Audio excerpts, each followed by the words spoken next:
Cześć, witam wszystkich na kanale Kanadyjczycy. Dzisiaj o życiu w Winnipeg porozmawiamy z Pauliną. Cześć Paulina, jak się masz?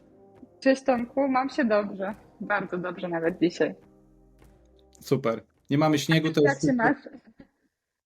no pochmurno dzisiaj u nas, ale tak jak przed chwilą mówiliśmy, nie ma jeszcze ani u was, ani u nas śniegu, co jest dziwne, chociaż u nas troszeczkę tam popadało, ale to na razie jeszcze topnieje. Ale tak jak ci mówiłem, przez dzisiaj i przez noc ma tam z 15 centymetrów napadać, więc u nas będzie biało. Będziemy zazdrościć. A kiedy u was ma napadać śnieg? Wiesz co, patrzyłam właśnie przed chwilą i za jakiś tydzień ma tam być 50% możliwości, ale ma być -2, więc najprawdopodobniej ten śnieg możliwe, że stopnieje i zobaczymy. Zobaczymy kiedy. Mam nadzieję, że nie w styczniu, mam nadzieję, że w grudniu. Że będą białe święta, tak? Bo ja powiem ci, że pamiętam, to było, nie wiem, z 7 albo 8 lat temu, mieliśmy tutaj zielone święta, w ogóle nie było w Wigilię, nie było w ogóle śniegu, było ciepło wtedy nawet, pamiętam, było nie pamiętam, z 5-7 stopni, coś takiego, to Po było polsku, tak. tak, to był pierwszy raz, od kiedy tutaj jestem i wtedy nie było w ogóle śniegu wtedy, no ale w tym roku już chyba tak, na pewno będziemy mieli śnieg. Zobaczymy jak tam w Polsce, bo jak mieszkałam w Polsce, to nie pamiętam takiej zimy, nie pamiętam takiego grudnia, żeby był śnieg na święta, a teraz może, biorąc pod uwagę, że jest grudzień i mają tak dużo śniegu, zobaczymy.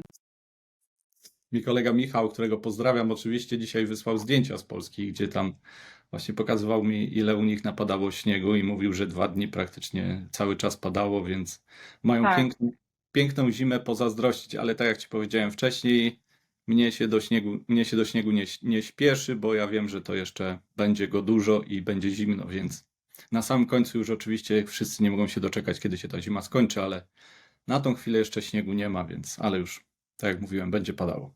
oczywiście. Posłuchaj, może zaczniemy oczywiście od standardowego pytania, skąd z Polski pochodzisz? Pochodzę z południa Polski i jestem rodowitą krakowianką. O proszę, znam miasto, powiem ci. To nawet bardzo dobrze znam Kraków, ponieważ ja jestem w ogóle z Jędrzejowa. Pewnie jak jesteś z Krakowa, to pewnie kojarzysz to miasto. Coś kojarzę. Tak, to jest po drodze z Kielc do Krakowa i przed wyjazdem do Stanów Zjednoczonych mieszkałem tam przez 2,5 roku na Białym Prądniku. Hmm. To tak, to kojarzę. W Wiesz, takim gdzie jest razie Biały? wiem gdzie jest Białoprądnik, chociaż to nie jest takie oczywiste, bo ja Kraków znam, ale jednak zawsze używałam jeżdżenia z nawigacją, także mój mąż, który nie jest z Krakowa i nie jest generalnie z Polski, zna Kraków, jeśli chodzi o poruszanie się po nim, na przykład samochodem, lepiej niż ja. Niestety. No a skąd mąż pochodzi? Bo wspomniałaś o swoim mężu. Mąż pochodzi z Ukrainy i z centralnej Ukrainy. Super, jak się poznaliście, jeśli można wiedzieć? E, Śmieszna historia się z tym wiąże właściwie, bo poznaliśmy się w restauracji. Pracowaliśmy w samym sercu Krakowa w restauracji, oboje. I ja w tym czasie byłam niedługo po zdaniu prawa jazdy na motocykl i mój mąż, jeszcze wtedy kolega, próbował bardzo usilnie wpakować mi się jako pasażer na motocykl, żebym go po zmianie podwiozła do domu. I kiedyś powiedziałam mu, że jasne, nie ma problemu. Jak tylko w 5 minut, zanim wyjdę, skombinuję kask, to bez problemu możemy jechać. Ale chyba byłam zbyt zmęczona, bo zapomniałam, że pracujemy w pizzerii i rozwożą tam pizzę na skuterach i mają dużo kasków. Więc kombinował ten kask w jakieś 30 sekund. No i już mój honor nie pozwolił mi go zostawić, musiałam go podwieźć. Po miesiącu zwolniłam się z tej pracy. To był okres covidowy. I wtedy rozpoczęłam pracę akurat w agencji detektywistycznej, co ciekawe. I po niecałym roku wzięliśmy już ślub, więc to taka szybka historia w pigułce naszego życia i poznania. Super, super sprawa. A powiedz proszę, prowadzisz w ogóle bardzo fajny profil na Instagram, ja cię tam zresztą też znalazłem, a Mhm. pod tytułem Polka w Kanadzie. Proszę powiedz, co można na nim zobaczyć ciekawego. Jeśli chodzi o mój profil na Instagramie, to mieszkając w Polsce był to mój taki profil osobisty, prywatny, do zapisywania wspomnień i takich ważnych dla mnie chwil. Ale wraz ze zmianą jakby miejsca zamieszkania, Kanady, otoczenia. Po prostu przekształcił się trochę charakter też tego profilu i aktualnie na ten moment można tam znaleźć właściwie Kanadę oczami Polki. Różnice, sporą część motoryzacji, bo jestem jej wielką fanką, zarówno samochodów, jak i motocykli. Mamy tutaj bardzo dużo pick-upów, więc jest tam bardzo dużo zdjęć. Bardzo dużo zwierząt, bo mamy też bardzo dużo zwierząt oczywiście.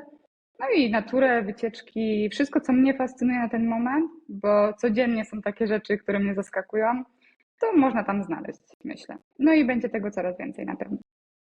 Super, ja też jestem fanem motoryzacji, zresztą ja bardzo lubię rajdy WRC i Mhm.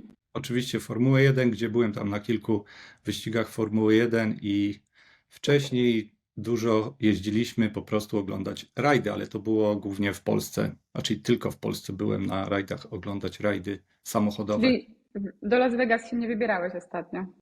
Nie, nie, tam była Formuła 1, tak? To pierwszy raz było. Mhm. Mhm. Super, Była, widziałam filmiki właśnie. Całkiem super, imponujące. no super sprawa. A czy poza Kanadą mieszkałeś w innych państwach, czy po prostu prosto z Polski przylecieliście do Kanady?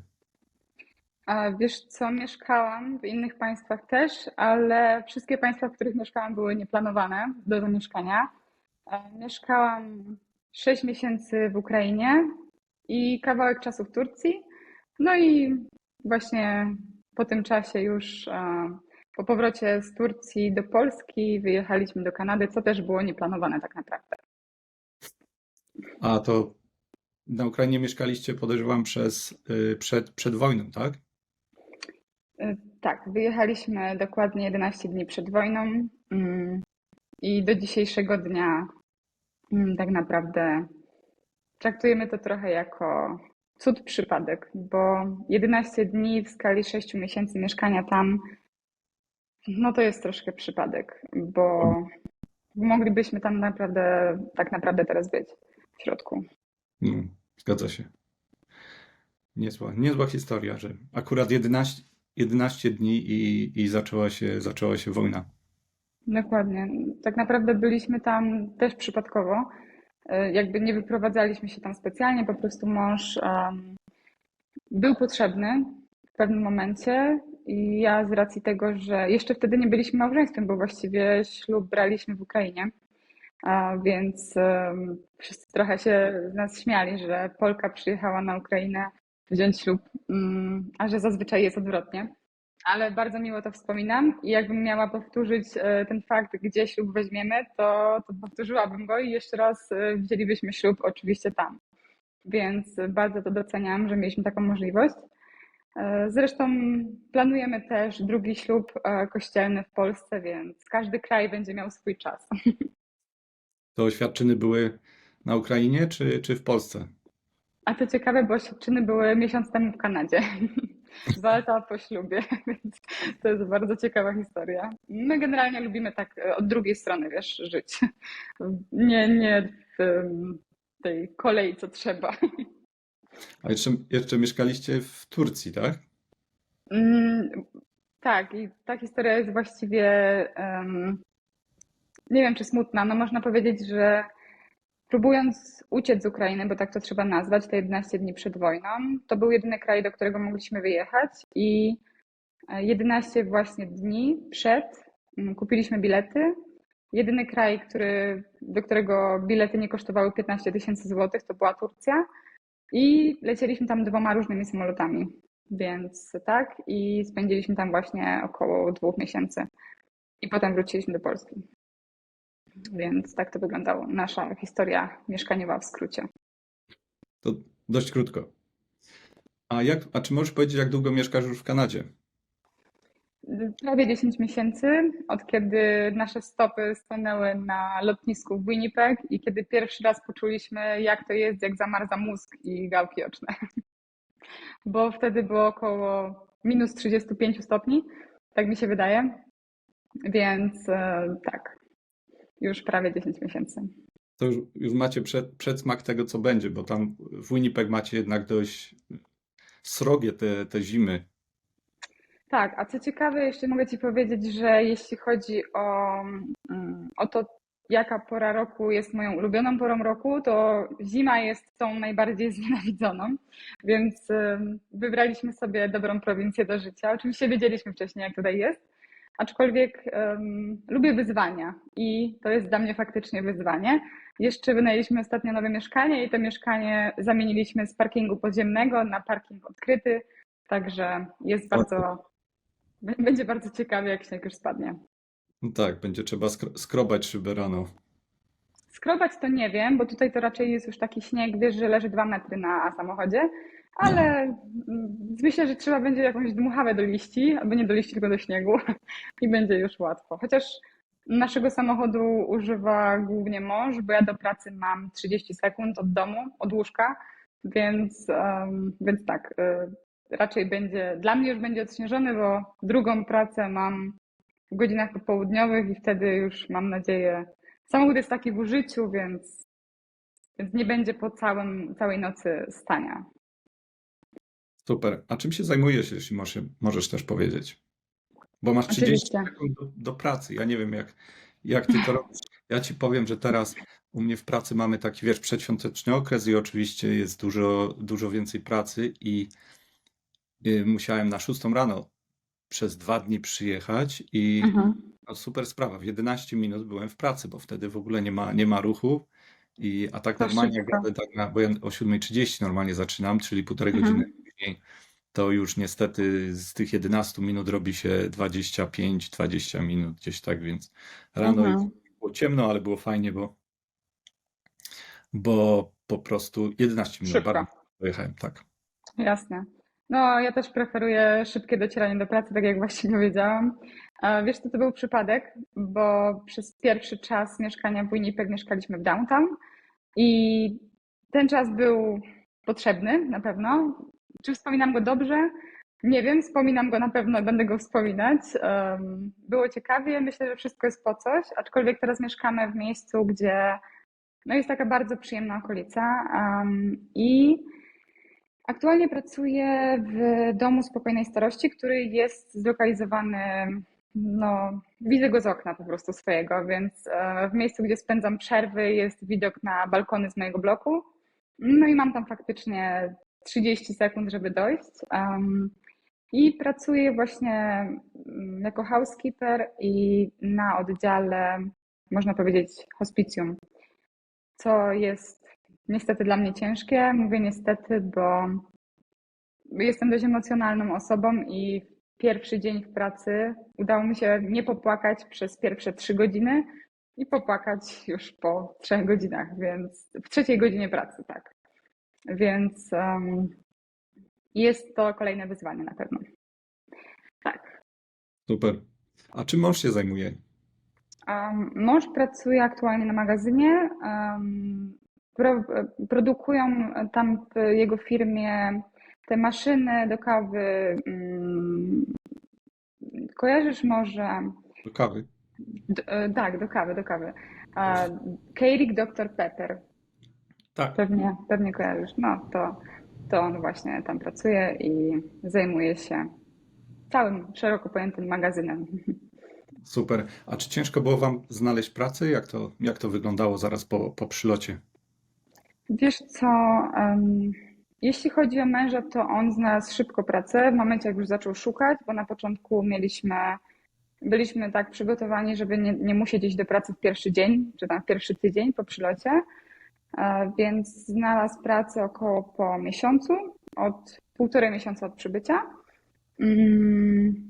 Tak, a jeśli chodzi o mnie, to spotkały mnie przejściowe problemy zdrowotne i przy tym pewne komplikacje i byłam wyłączona z szukania pracy przez około 3 miesiące, więc jakby mąż był jedyną osobą, która nas utrzymywała i tutaj dzięki której mogliśmy żyć. Po 3 miesiącach, jak już wszystko wróciło do normy, no to praca się sama znalazła i właściwie pracuję aktualnie w 2 miejscach. Więc pracuję to miejsce, o którym powiedziałam wcześniej. To jest to miejsce, w którym znalazłam pracę, jak się przeprowadziliśmy około 2 tygodnie temu, a tamto moje pierwsze miejsce, które dalej ze mną zostało, to tam pracuję od lipca około, więc tak to było i właściwie no, nie mieliśmy większych problemów ze znalezieniem pracy. To fajnie, bo to jest najważniejsze, jak się przyjeżdża w nowe miejsca, aby jednak znaleźć tą pracę i normalnie zacząć funkcjonować. I to jest, wiesz, to jest nowy kraj, nowe wyzwania, więc nie jest oczywiście tak prosto. A powiedz mi jeszcze, jakim doświadczeniem było mieszkanie tam w downtown, o którym wspomniałaś? Co tam się takiego działo? Hmm. Było to bardzo inspirujące przeżycie na pewno. Mieszkaliśmy w 23-piętrowym bloku. Powiem Ci, że na początku oczywiście po przylocie do Kanady, po przyjeździe byłam bardzo szczęśliwa, że możemy zamieszkać z takim widokiem. Ja kocham wschody, zachody słońca, więc po prostu mój telefon pęka w szwach od zdjęć wschodów i zachodów z naszego 17 piętra, bo na takim właśnie mieszkaliśmy. Ale wszystko, co ma jasne, ma swoje ciemne strony też, bo oczywiście nigdy w życiu bym nie pomyślała, wiesz, że można czekać 15 minut na windę na przykład, albo 20. Tak, to jest pierwsza rzecz. Druga rzecz, że już w momencie, jak się wyprowadziliśmy, jak postanowiliśmy się wyprowadzić po tam 7 miesiącach mieszkania, to w 2 miesiące mieliśmy chyba około 30 alarmów przeciwpożarowych. To jest Oj, dość dużo. A te alarmy, trzeba wspomnieć, były, jak to powiedzieć, no negatywne, w sensie, wiesz o co chodzi, nie były, nie powodował, jakby nie powodował ich żaden prawdziwy pożar, tylko były po prostu wywoływane przez, właściwie nigdy nikt nie dowiedział się przez co, ale były. I bywało, że były o 3 w nocy, o 2 w nocy, o 1 w nocy, o 5 rano, o 4 rano. ojej. Więc to była po prostu istna tragedia i koszmar. Bardzo dużo Polaków mieszka w tym budynku, w którym my też mieszkaliśmy. Nie mam teraz kontaktu raczej z nimi, taki rzadki, bo zbyt dużo teraz pracuję, aczkolwiek jestem ciekawa, czy już ta sytuacja się unormowała, bo powiem Ci szczerze, że my wyprowadziliśmy się w 2 tygodnie. Po prostu w 2 tygodnie nerwy nam puściły, zebraliśmy się i wyprowadziliśmy się, bo to było nie do wytrzymania. Naprawdę. Czy wy musieliście opuścić budynek, jak był ten alarm, czy nie musieliście? Wiesz co, przez pierwsze, mieszkaliśmy tam od lutego, nie, od marca i opuszczaliśmy ten budynek do maja, bo te alarmy były oczywiście przez cały okres mieszkania tam, tylko przez ostatnie 2 miesiące były nasilone w takiej częstotliwości, że były codziennie lub co 2 dni. Tak, ale przepraszam cię. To ktoś chyba specjalnie wywoływał te alarmy. Już później zauważyłam, że nikt chyba nie wychodził, wiesz, co z tego bloku, co oczywiście było bardzo niebezpieczne, bo Tak. wiesz, alarmy w częstotliwości co 1, 2 dni i nikt nie wie, czy coś się dzieje, ale nikt już nie ma siły wychodzić, bo ludzie tam mieli zwierzęta, bo ten budynek był przyjazny zwierzętom, psy, koty, nie wiem co jeszcze. I za każdym razem brać te psy, brać te koty, koty w transporterach, wychodzić przed budynek, potem czekać godzinę na windę, żeby wjechać na 23 piętro, bo wiesz, nikt nie będzie szedł na 23 piętro z kotem psem. Więc generalnie już później nie było widać, żeby ktoś wychodził. No to naprawdę w przypadku prawdziwego alarmu powodowałoby zagrożenie życia, bo tak naprawdę Zgadza się. nigdy nie wiesz. Więc naszym podejściem już było później to, że wychodziliśmy na korytarz, patrzyliśmy się, czy korytarz się nie pali i czy ludzie nie uciekają i zostawaliśmy w mieszkaniu. Nieźle. No. Ja ci powiem, w tym roku mieliśmy tutaj pożar na ulicy i 3 domy od nas, to była gdzieś, powiem tak szybciutko tą historię, 3 domy od nas to było gdzieś koło 9 wieczorem, może tak 8:30, coś takiego i to było gdzieś w kwietniu, w maju, coś takiego i nagle ja Mhm. usłyszałem taki wybuch, tak? Ale myślę, może ktoś się wprowadza, bo wyprowadza, coś upadło i siedziałem nawet w tym pokoju, w którym teraz siedzę. I za chwilę to samo, wiesz? No i w końcu mówię, co się dzieje. Poszedłem tam do mojej córki, do Oliwii, do pokoju, wyglądam przez okno tam na ulicę, a tam z garażu sąsiadów, 3 domy od nas, jest taka łuna ognia, która po prostu jest, już widać, że to już jest bardzo poważny pożar. Już tam widziałem, stały No. osoby przed tym domem, ktoś tam stał, więc mówię, kurczę, lepiej abyśmy opuścili dom, bo u nas, wiesz, te domy są tak blisko, te odstępy Mhm. są tak małe, mówię, Tak. lepiej po prostu wyjść z domu. I tylko szybko zszedłem na dół, jeszcze otworzyłem drzwi, wyszedłem przed dom, patrzę, wiesz, no strasznie się palił, już ktoś tam był przed domem wcześniej, więc wiedziałem, że wszystko jest w porządku. raczej w porządku, no. Wiedziałem, że się pali, ale że te osoby, które tam mieszkają, już opuściły ten dom. Mhm. Są bezpieczne. Tak, i oczywiście poszedłem szybko do Oli, mówię, że wiesz co, lepiej żebyśmy, bo się pali i nie chcieliśmy dzieci straszyć, to tak jeszcze poszedłem po Aleksa, a on dopiero wyszedł spod prysznica i mówię, wiesz co, ale musimy opuścić szybko dom, ale słuchaj, jak wyszliśmy na dwór, już wtedy, jak już byliśmy gotowi, trochę nam zajęło, to było tak ciemno od dymu, że nic Mhm. kompletnie nie było widać, wiesz, bo to jeszcze wiatr wiał w naszą stronę, jeszcze padał deszcz i to chyba spowodowało, że było okropnie dużo dymu. I wiesz, wsadziłem dzieci do samochodu, ale ja mówię, ja stąd nie wyjadę, albo jeszcze kogoś potrącę, bo taki było ciemno. I Oczywiście, jasne. zabrałem ich z tych samochodów i poszliśmy pod koniec ulicy i tam na samym końcu ulicy już było ok. I wtedy widziałem, jak ten właśnie właściciel tego domu skręca, podjeżdża wjeżdżał na naszą ulicę, wiesz? Jeszcze nie było wtedy straży, nie było nikogo, bo to były minuty zaraz po tym, jak się zaczął ten pożar i z tego, co się jeszcze dowiedziałem, to po prostu nikomu się oczywiście nic nie stało. Oni mieli dwa koty, ten jeden kot nie przeżył i O. tam w tym momencie była tylko matka z synkiem. Oni mają 4 dzieci, a ten tato właśnie wracał z 3 dziewczyn. Sobie wyobrażasz, jak on wjeżdża na ulicę i widzi, że się jego dom pali. Zresztą on jeszcze wjechał i pytał się sąsiada, co się dzieje. Nie, pytał się, kogo dom się pali, bo nie było widać, bo to wiesz, tak tyle dymu było. A on mówi, Patryk, przepraszam cię, ale to jest twój dom. Jest. No i on wtedy, wiesz, pojechał.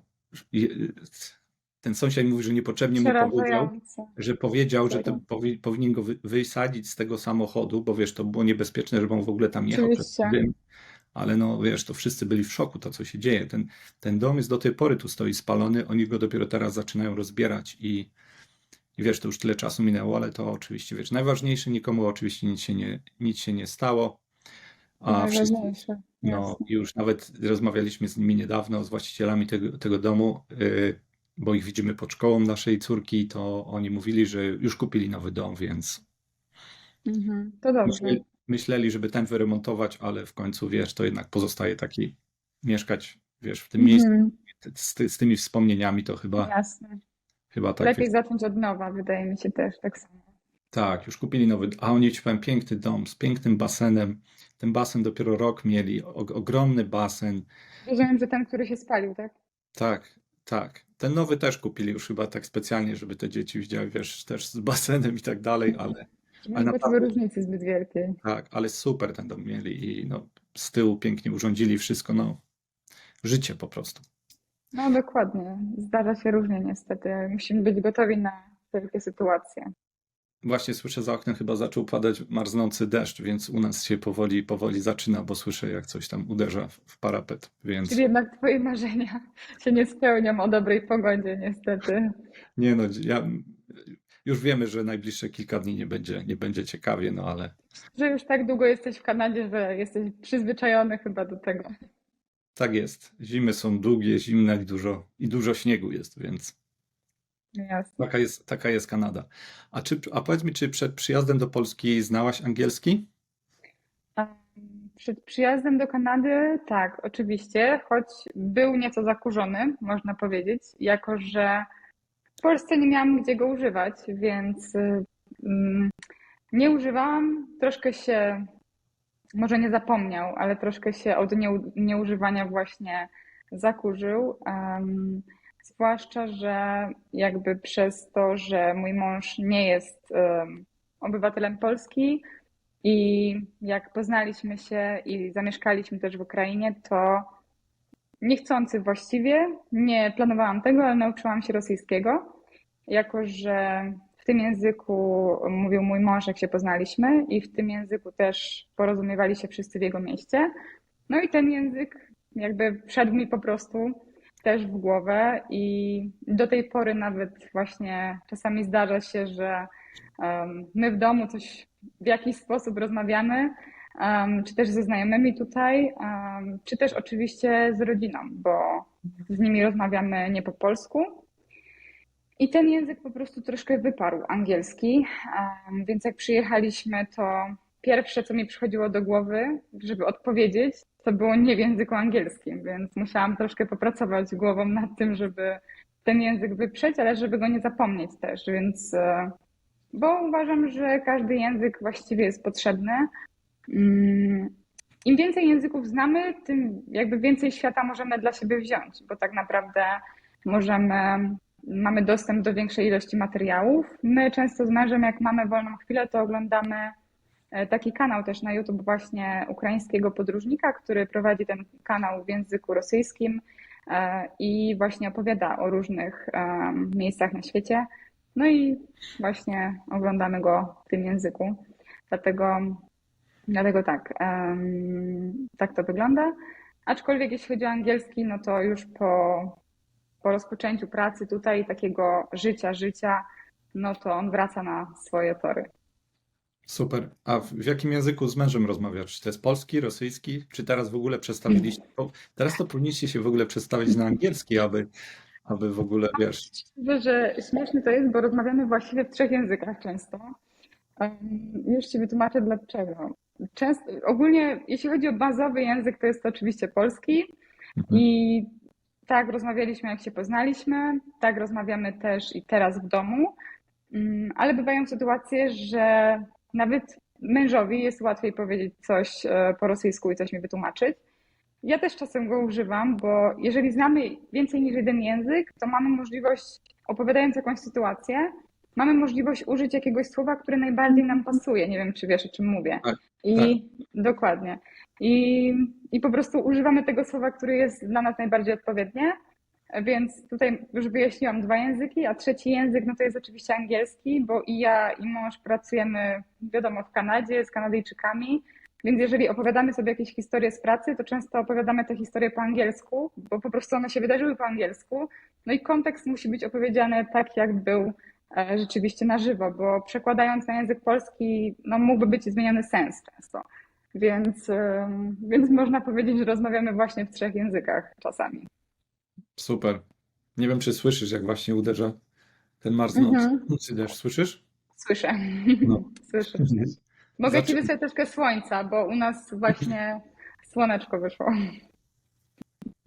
No, u nas słońca nie ma, a jeszcze 2 dni temu było plus 7 stopni. Było normalnie jak czuliśmy się jak na wiosnę po prostu, a Tak. dzisiaj marznący deszcz, więc chyba planowaliśmy gdzieś wyjść, ale nie wiem, czy nie zostaniemy w domu. No, taka pogoda na jakiś film chyba. Zgadza się. A jak zareagowała twoja rodzina na wiadomość, że przeprowadzasz się do Kanady? Powiem ci, że zapobiegawczo opowiedzieliśmy im już po tym, jak zaaplikowaliśmy o wizę, po tym, jak już ją odebraliśmy i po tym, jak kupiliśmy bilety w jedną stronę, więc dopiero na końcu poinformowaliśmy rodzinę, żeby ustrzec się od wszelkich odradzań i od wszelkich pytań sugerujących, że powinniśmy zostać. Po prostu postanowiliśmy, tak jak ci mówiłam, nasze życie często działa odwrotnie, więc kupiliśmy bilety i został ten najgorszy moment, czyli najgorszym nie było wbrew pozorom załatwienie wizy, tylko właśnie poinformowanie rodziny, bo byliśmy pół roku po przyjeździe do Polski dopiero i były takie 2 grupy, można powiedzieć. Pierwsza grupa oczywiście była w szoku, że wyjeżdżamy i że długo nie posiedzieliśmy, a druga grupa po prostu wiedziała, że długo w tej Polsce nie zostaniemy i że nie są wcale zaskoczeni. A czy po tych, Także oś- a czy po tych 8 miesiącach jesteś już w stanie powiedzieć, czy to była dobra decyzja, czy wam się tu podoba? myślę, że to jest jedno z pytań, na które jakby mam najmniejsze pole do dyskusji. Myślę, że to była wspaniała decyzja i nie zamierzam wracać do Polski, więc tak, to była wspaniała decyzja. Super. A jakie były twoje pierwsze wrażenia po przylocie do Kanady? Chociaż już trochę wspomniałaś, gdzie mieszkaliście, a może Mhm. jeszcze powiedz, co was tutaj najbardziej też zaskoczyło na miejscu. Wiele rzeczy. Pierwsze, co zobaczyliśmy, lecieliśmy przez Toronto. Pierwsze, co zobaczyliśmy, to był pick-up akurat. No wiadomo, zwracamy uwagę na samochody, bo je lubimy, więc ilość samochodów, ilość motoryzacja i różnice. Właściwie nie wiem, czy są tutaj bardziej trudniej znaleźć podobieństwa. Jest tutaj tyle różnic, że tak naprawdę można by było o tym mówić godzinami. Ale tak, jeśli chodzi o motoryzację, to na pewno była pierwsza rzecz. Jeśli chodzi o pogodę, to, że istnieje na świecie miejsce, gdzie jest odczuwalna temperatura -42, to na pewno mnie zaskoczyło. Tak. Jeśli chodzi o to, że wszystko tutaj jest XXL, dokładnie XXL, to na pewno mnie zaskoczyło, bo jak przyjedziemy do Polski kiedyś, to na pewno będzie dla nas to wszystko, co tam jest, małe, bo tutaj właśnie, nie wiem, 4-litrowa butelka mleka w lodówce wygląda jak kanister po prostu z paliwem, więc jak zaglądam czasem do swojej lodówki, to ciężko uwierzyć po prostu, że wszystkie produkty, które tutaj są takie ogromne. Mm, Tak naprawdę jakby cała otoczka, jeśli chodzi o ludzi i o to, jak przyjaźni, jak serdeczni są ludzie, jak pomocni, to jest wspaniała rzecz. Na przykład miałam taką sytuację, nie raz, nie dwa i pewnie jeszcze nie 100 razy się to zdarzy, że wychodzę do banku, załatwić jakieś ważne urzędowe sprawy i pierwsze, co usłyszę w okienku, to nie dzień dobry, w czym mogę pomóc, tylko że mam ładne na przykład, nie wiem, paznokcie, włosy, sukienkę, kurtkę albo coś takiego. Więc miałam taką sytuację, że pani, starsza akurat kobieta, krzyczała do mnie z parkingu, z drugiej strony parkingu, że ona kocha moją sukienkę, więc to było po prostu nie z tej ziemi. Więc ta serdeczność tutaj się oczywiście udziela i po prostu aż chce się żyć. Także to jest na pewno coś innego, bo w Polsce aż tyle i w ogóle tyle nie zdarzało się takiej serdeczności otrzymać.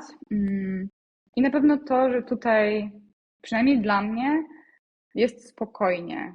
Dla mnie jest spokojnie, żyje mi się tutaj o niebo spokojniej, nie ma takiej gonitwy.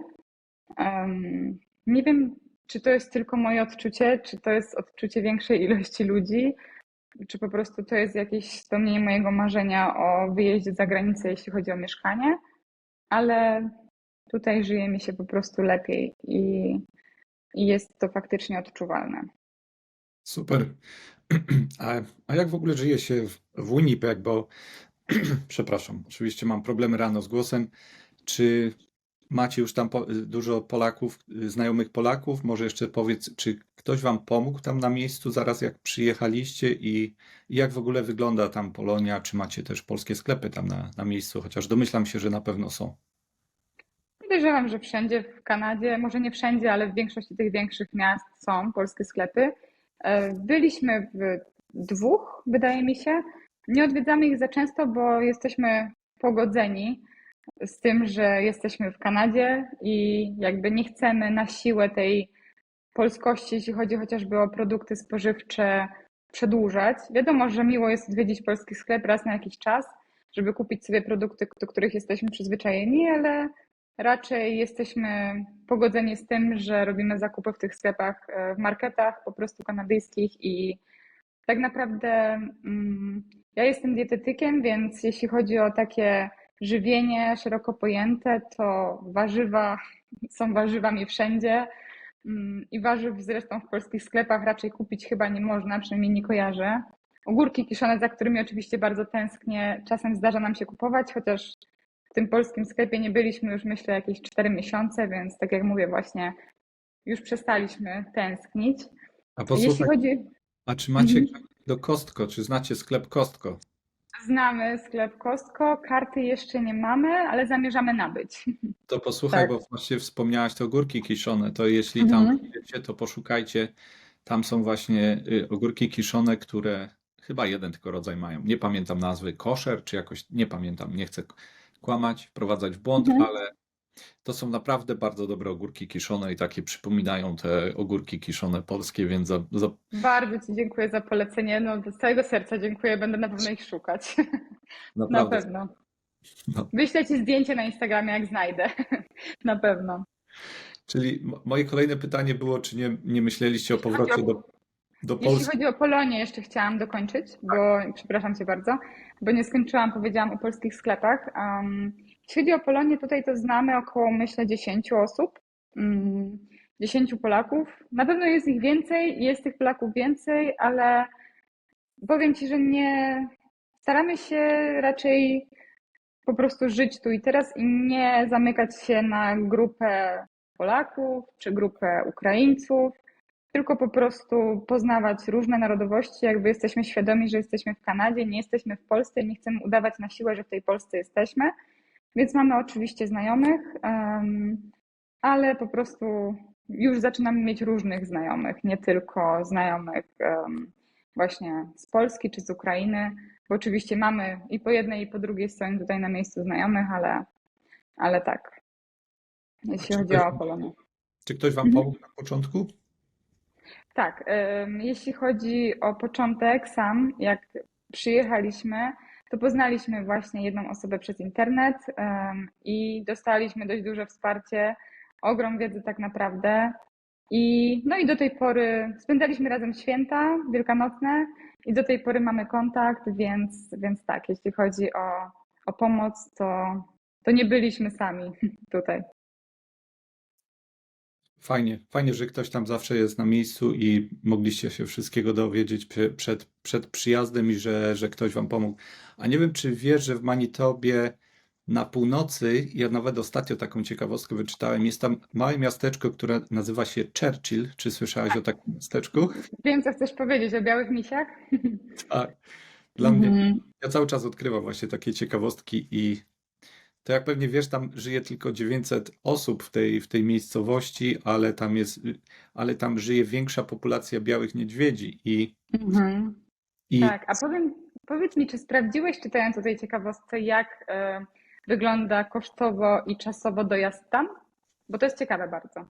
ja wiem, że tam chyba pociągiem można było dojechać, ale już chyba coś tam się stało, jeśli się nie mylę z tym pociągiem. I chyba tam samolotem tylko można teraz dolecieć. Czy to jest prawda?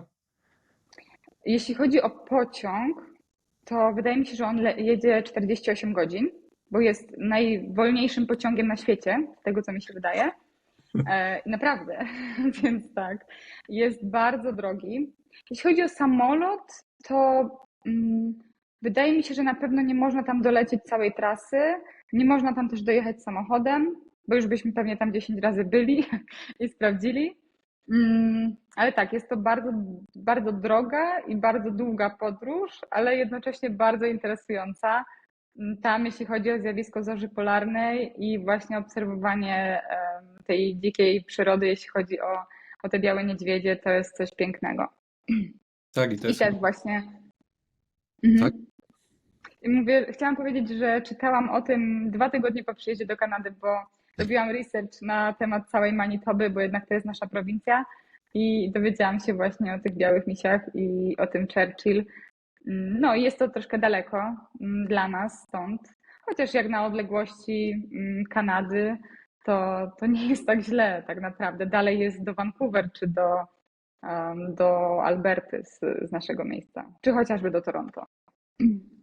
Tak, bo Manitoba też jest bardzo dużą prowincją i pewnie jest coś w okolicach wielkości Polski, albo nawet nigdy nie sprawdzałem, albo nawet i większa niż Polska, więc ta Też mi podróż, się tak wydaje. Z tego co pamiętam jest tak jak mówisz. tak. A w tym Churchill, nie wiem czy wiesz, tam mają taki zwyczaj, że mieszkańcy nie zamykają domów i samochodów. I to jest Tak, właśnie po to, aby jeśli jakiś tam spotka się niedźwiadka, żeby można było tego, się schronić gdzie. tak, żeby szybko można było gdzieś. Tak, też o tym. Widzę, że czytaliśmy te same informacje. Zgadza się. Posłuchaj, na koniec mam dla ciebie niespodziankę, bo nie wiem, czy oglądałaś na moje pierwsze odcinki. Ja robiłem coś takiego jak test na Kanadyjczyka. Czy słyszałaś kiedyś o tym? Słyszałam, oglądałam niektóre odcinki twoje.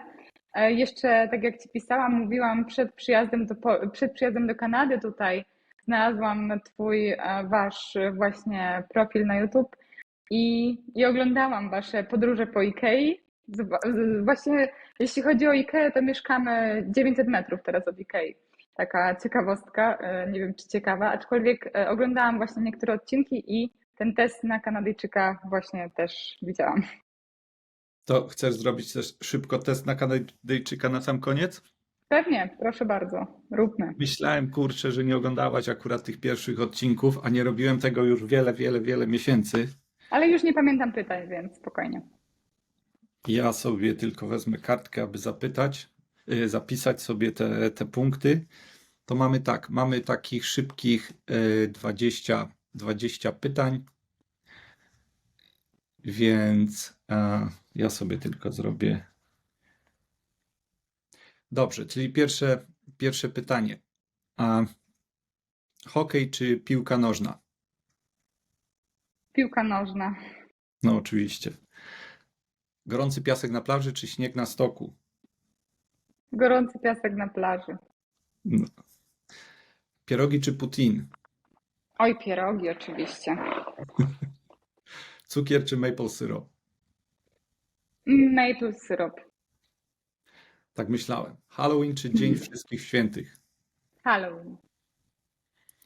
Mazurek Dąbrowskiego czy Och Kanada?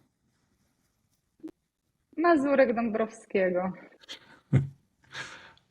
Żubr czy bizon? Bizon. Polki czy... miałem się zapytać, Polki czy Kanadyjki? Ukraińcy. Brak odpowiedzi. Brak odpowiedzi. Dobra. A&W czy McDonald? McDonald, myślę. Indyk czy karp? Indyk. Dom murowany czy kanadyjski drewniany? Och, matko. Kanadyjski nie, więc murowany. Schabowy czy steak? Steak. Steak schabowy. Steak schabowy. A szarlotka czy pumpkin pie? Szarlotka oczywiście. Zgadza się. Apple czy PC? Apple.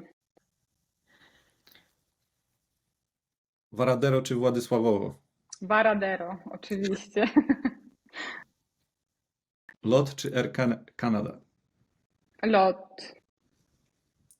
Rakun czy Shop Pracz? To jest żart. Shop pracz. A Drake czy Leroy? Drake. Justin Bieber czy Bimber?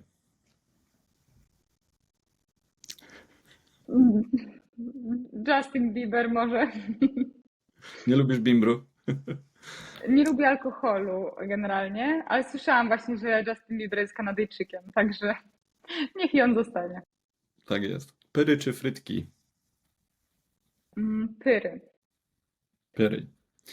To już ci mówię na 20 pytań. Poprawnie odpowiedziałaś na raz, dwa, trzy, cztery, pięć, sześć, siedem, osiem. Poprawnie kanadyjsko oczywiście. Tak.